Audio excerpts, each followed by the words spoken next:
To all my viewers. Sorry, I lately found out that some of my videos has no mouse print, so it makes it difficult for some to watch and to grasp what I was saying and I was doing. So this is this is ArcGIS desktop view. That's Arcmap the this 10.8, and I'll be doing a short video, and please join me and subscribe and like to all my videos. So this is like the center Arcmap interface. So upon the opening of Arcmap, this is what you're going to first see. And here you can see the existing maps. You can see the recent. You can see browse for more. That's if you have more.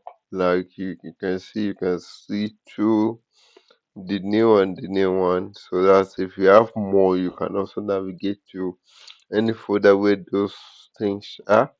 Then you can also pick new mouse. You can pick your template. That is, you can also save a template. You can also produce and save a template. So these are all the templates within various sizes, traditional template, and many more.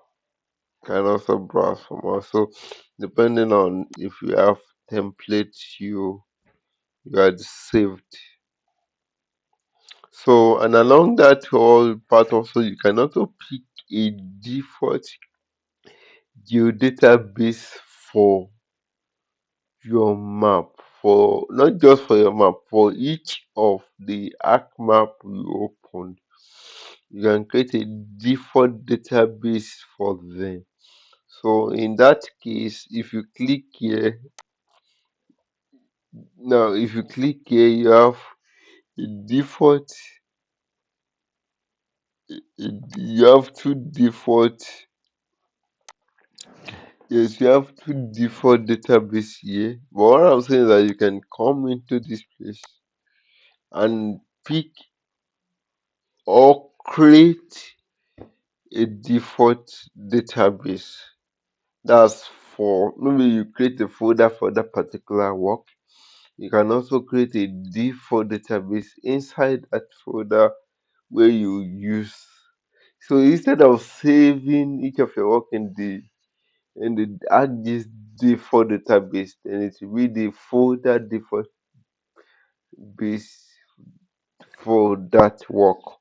So and I love it when you create database for each of your work when you create them, and not that when you're looking for one particular work you need to go to the default database that's on the desktop. But when you have a default database inside the folder by which you used to do that work. So I love it in that sense. So I won't be creating a default database here, but this is the sign for the to go, and this is a sign. This is a sign for you for creating a file database, which will now be the default database. It's about you creating and it's about you picking it as a database. Now, if I select this, it has pick. If you say add, and immediately it adds, it has become the database. So that means you need to create the database first. So most times you create a file geodatabase, not in mobile, not personal. So you create a file database and then you make it a default database. So thank you.